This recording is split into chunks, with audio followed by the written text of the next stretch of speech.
Namo Adita Pha. Thanks so much for joining me for our daily practice check-in. Listen, listen, listen.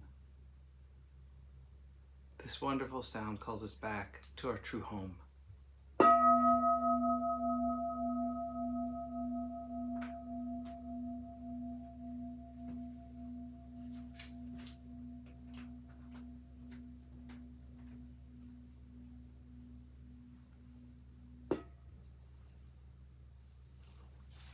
The fourth mindfulness training. Aware of the suffering caused by unmindful speech and the inability to listen to others, I vow to cultivate loving speech and deep listening in order to bring joy and happiness to others and to relieve others of their suffering. Knowing that words can create happiness or suffering, I'm determined to speak truthfully, with words that inspire self-confidence, joy, and hope. I will not spread news I do not know to be certain, and will not criticize or condemn things of which I am not sure. I will refrain from uttering words that can cause division or discord, or that can cause a family or community to break. I'm determined to make all efforts to reconcile and resolve all conflicts, however small.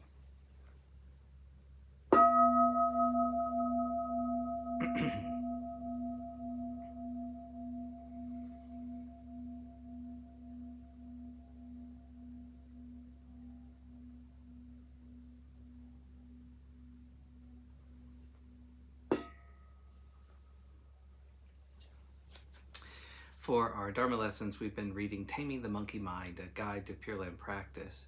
Today we're continuing in Appendix 1, which is The Bodhi Mind by Dharma Master Suddhisukha. The Mahavairakana Dainichi Sutra says, the Bodhi mind is the cause. Great compassion is the root, foundation. Skillful means are the ultimate.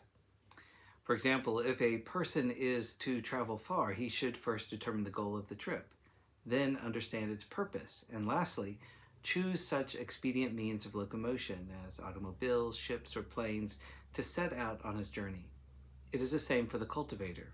He should first take supreme enlightenment, Buddhahood, as his ultimate goal, and the compassionate mind, which benefits himself and others, as the purpose of his cultivation, and then, depending on his preferences and capacities, choose a method, Zen, Pure Land, or esotericism, as an expedient for practice.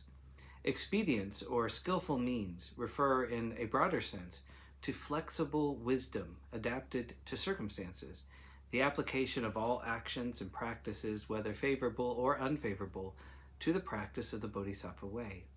For this reason, the Bodhi mind is the goal that the cultivator should clearly understand before he sets out to practice. Thus, while the previous chapter dealt with the importance of the Pure Land method and its immediate purpose of escaping birth and death, this chapter goes into the supreme Bodhi mind, Buddhahood, as the ultimate goal of the cultivator. When Buddha Shakyamuni preached the Four Noble Truths, we might expect that he should have explained the cause of suffering first. Instead, he began with the truth of suffering, precisely because he wanted to expose sentient beings to the concept of universal suffering. Upon realizing this truth, they would become concerned and look for the cause and source of suffering.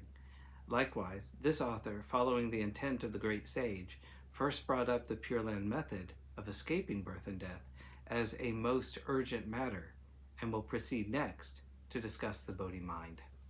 The Avatamsaka states, to neglect the Bodhi mind when practicing good deeds is the action of demons. This teaching is very true indeed. For example, if someone begins walking without knowing the destination or goal of the journey, isn't his trip bound to be circuitous, tiring, and useless? It is the same for the cultivator. If he expends a great deal of effort but forgets the goal of attaining Buddhahood to benefit himself and others, all the efforts will merely bring merits in the human and celestial realms. In the end, he will still be deluded and revolve in the cycle of birth and death, undergoing immense suffering. If this is not the action of demons, what then is it? For this reason, developing the supreme Bodhi mind to benefit oneself and others should be recognized as a crucial step.